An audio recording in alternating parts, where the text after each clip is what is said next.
2월 25일 화요일입니다. 이제 점점 새 봄이 가까이 오고 있음을 느낄 수 있습니다. 기지개를 활짝 펴고 오늘 하루도 말씀 안에서 승리하시기를 바랍니다. 함께 묵상할 말씀은요, 요한복음 15장 18절에서 27절입니다. 세상이 너희를 미워하면 너희보다 먼저 나를 미워한 줄을 알라. 너희가 세상에 속하였으면 세상이 자기의 것을 사랑할 것이나 너희는 세상에 속한 자가 아니요 도리어 내가 너희를 세상에서 택하였기 때문에 세상이 너희를 미워하느니라. 내가 너희에게 종이 주인보다 더 크지 못하다 한 말을 기억하라. 사람들이 나를 박해하였은즉 너희도 박해할 것이요 내 말을 지켰은즉 너희 말도 지킬 것이라. 그러나 사람들이 내 이름으로 말미암아 이 모든 일을 너희에게 하리니 이는 나를 보내신 이를 알지 못함이라. 내가 와서 그들에게 말하지 아니하였더라면 죄가 없었으려니와 지금은 그 죄를 핑계할 수 없느니라. 나를 미워하는 자는 또 내 아버지를 미워하느니라. 내가 아무도 못한 일을 그들 중에서 하지 아니하였더라면 그들에게 죄가 없었으려니와 지금은 그들이 나와 내 아버지를 보았고 또 미워하였도다. 그러나 이는 그들의 율법에 기록된 바 그들이 이유 없이 나를 미워하였다 한 말을 응하게 하려 함이라. 내가 아버지께로부터 너희에게 보낼 보혜사 곧 아버지께로부터 나오시는 진리의 성령이 오실 때에 그가 나를 증언하실 것이요 너희도 처음부터 나와 함께 있었으므로 증언하느니라. 아멘. 우리가 잘못된 일을 하면 사람들이 우리를 좋게 볼 리가 없습니다. 그런데 잘못이 전혀 없는데 많은 사람에게 미움을 받을 수 있습니다. 우리가 하나님을 진정한 주인으로 모시고 살아가면 세상에서는 필연적으로 미움을 받기 때문입니다. 본문은 성도가 예수님을 따름으로 받게 되는 박해 속에서 어떻게 승리할지를 가르쳐 줍니다. 첫 번째는 미움을 받으신 예수님을 생각하라는 것입니다. 예수님은 태어나신 때부터 십자가에 못 박혀 돌아가실 때까지 세상에서 미움을 받으며 사셨습니다. 이는 사탄이 예수님을 대적하고 상하게 할 것이라는 말씀이 응한 것입니다. 탄생과 동시에 미움과 박해가 시작된 것이 예수님의 운명이라면 그분을 따르며 그분의 생명으로 사는 성도의 운명도 마찬가지입니다. 그러므로 예수님을 구주로 믿고 따르는 이들은 예수님을 대적하는 이들에게 박해받을 수밖에 없습니다. 예수님은 바리새인과 서기관들에게 존경받으시기에 마땅할 만큼 권위를 갖추셨습니다. 유대인들이 왕으로 삼고자 할 만큼 큰 능력을 가지고 계셨습니다. 그러나 예수님은 세상의 영광을 위해 살지 않으셨습니다. 오직 하나님의 뜻과 영광을 위해 사셨습니다. 하나님의 뜻을 이루기 위해 조금도 타협하지 않으셨습니다. 그래서 세상의 미움을 받으셨습니다.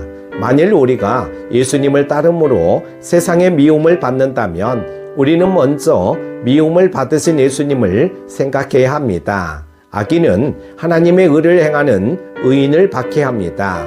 하나님의 말씀을 전하는 선지자가 거짓 선지자와 반대자들에게 핍박을 받습니다. 에이브러햄 링컨은 하나님이 우리 편이 되어달라고 기도하지 말고 우리가 항상 하나님 편에 서 있게 해달라고 기도하라고 했습니다. 우리는 먼저 우리가 예수님 편에 서 있는지 점검해야 합니다.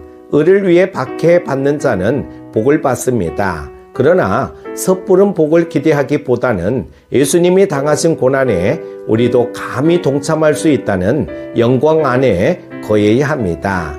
두 번째는 세상과 다른 선택을 하십시오. 우리는 사람들에게 해코지를 당하면 어떤 식으로든 갚아주려고 합니다. 세상의 방식은 미움을 받으면 배로 돌려주는 것입니다. 보복하려 하고 통쾌하게 복수하려 합니다. 그렇게 할 수 있는 힘이 없다면 뒤에서 욕이라도 할 것입니다. 그러나 예수님은 우리가 세상에 속한 자가 아니라 주님께 선택받아 세상에서 구별된 성도라고 하십니다.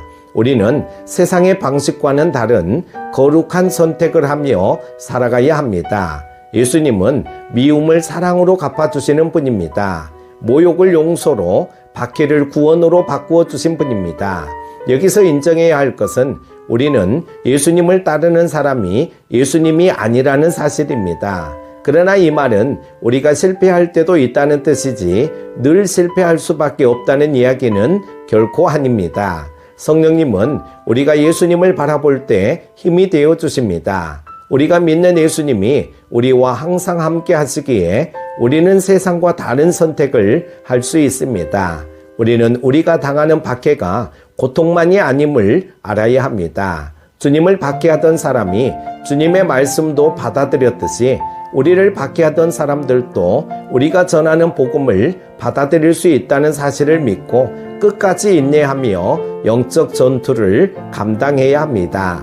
사랑하는 큐티 가족 여러분, 우리가 하나님의 의의 길을 걸을 때 세상은 박해라는 반작용을 일으킵니다. 그때 우리는 고난의 무게에 넘어져서는 안 됩니다. 우리보다 먼저 세상의 미움을 당하신 예수 그리스도를 생각해야 합니다. 예수 그리스도의 고난받으심과 죽임 당하심이 죄 문제를 해결했습니다. 우리는 미움으로 돌려줄 것이 아니라 사랑으로 갚아줄 수 있어야 합니다. 기도합니다. 우리의 목자가 되시는 하나님 아버지, 주님의 고난을 묵상해 보며 우리들도 예수님이 가신 그 십자가의 길을 잘 걸어가게 하여 주옵소서. 의의 길을 걸어갈 때에 세상이 우리를 핍박하고 조롱한다 할지라도 우리는 끝까지 믿음에서 그리고 말씀에서 벗어나지 않게 하여 주옵소서. 그래서 박해 가운데서도 오직 예수로 말미암아 승리하게 하여 주옵소서. 오늘도 예수의 사랑으로 충만하게 하여 주시기를 원하오며 예수님의 이름으로 기도드립니다. 아멘.